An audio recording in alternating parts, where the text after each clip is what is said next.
everybody, this is Rose with Sharon, and I am back once again with another book review.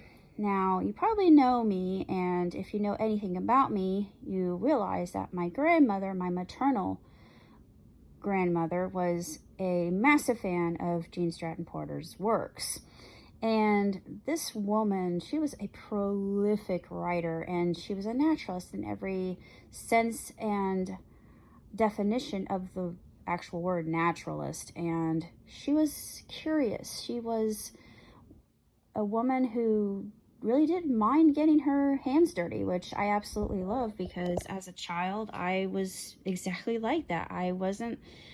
Yes, I did enjoy playing with dolls, but I also liked playing with Matchbox cars and Hot Wheels, and I was actually more so in the dirt than playing, and I preferred building, like with Legos, because I just thought, oh, you have so much more opportunity, and the possibilities are absolutely infinite with Legos. So from that moment on, I think that was what set me in motion.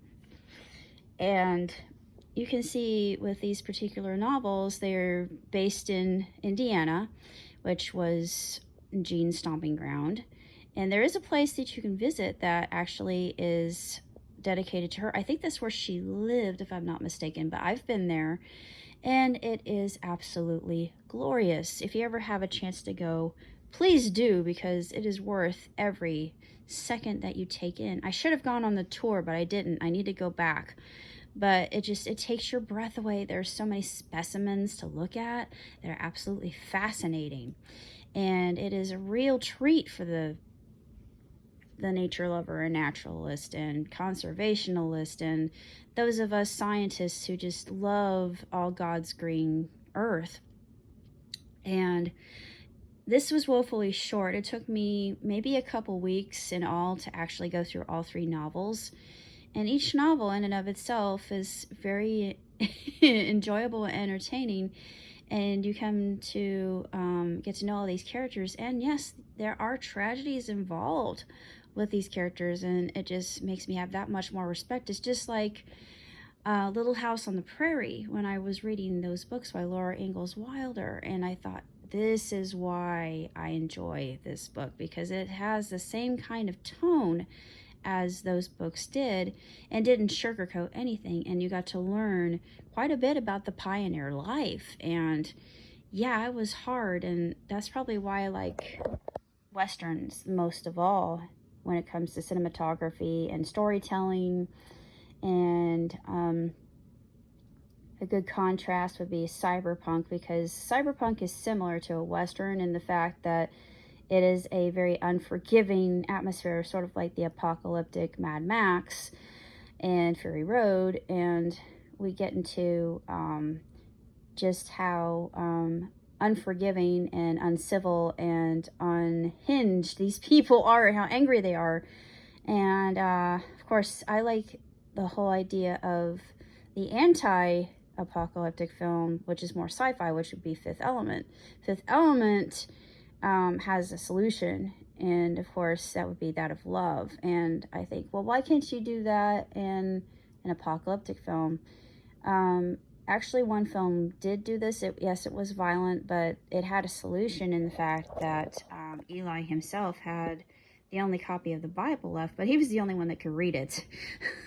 When the curator finds it, not the curator, but when the collector actually comes across it, when he's able to get his thugs to go and find it, and they finally bring it to him, his wife won't even read it to him. And I think, well, you oppressed her and treated her like so much offal. Why do you think that she would want to even read that to you? And it's a good example of extremely satisfying karma. But I'm sorry I got off track there. But just returning to Jean herself, I just think that as far as storytelling is concerned, if you're a person that's going into writing, I would highly recommend her, or Eudora Welty, Faulkner, let's see, Hemingway, definitely, Paulo Coelho, Carlos Castaneda was an anthropologist, but I would highly recommend reading his work if you're really wanting to become an author, because it's just something about his writing style. Same with Murakami. Murakami is more philosophical. I have so many authors I love. I can't even scratch the surface of just why I love these different authors and how they turn a phrase and how they just paint a picture with words and how they draw you in. And that's what I would really want to learn, even though I've been published a couple times in Kindle, but it's just a short story. And of course I finished my my journal, not my journal, but my autobiography about my squatter, which subsequently I'm hoping to publish that. It's also what I would call a novella, because it's only 37, 38, so many, like 40 something pages that I was able to write down from my observations alone in my journal. But that's pretty much all I have to say as of now. But I will be doing more in the near future. So until next time, live on, prosper. Ciao, Titi.